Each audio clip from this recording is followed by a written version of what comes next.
Welcome. In this video, I'll show you how to fix Facebook Force Stop. Now, if your phone keeps forcing the Facebook app to stop, it is usually because the app runs out of operating memory, or in other words, RAM. Or sometimes maybe a local installation files became corrupted. So don't worry, we'll narrow it down.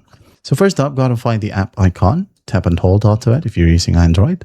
Tap on the information icon.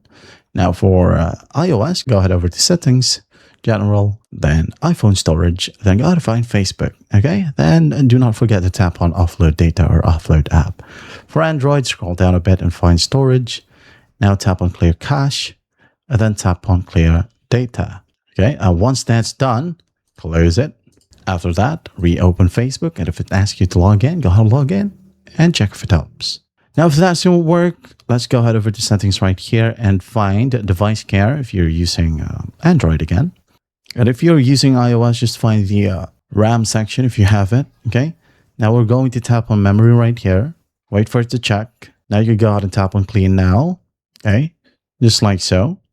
Wait for the process to finish. And after that, go ahead and open up Facebook and check if it helps. Now, if that still won't work, well, if you are using an older phone model with limited processing power, the standard Facebook app might simply be too demanding for your system resources.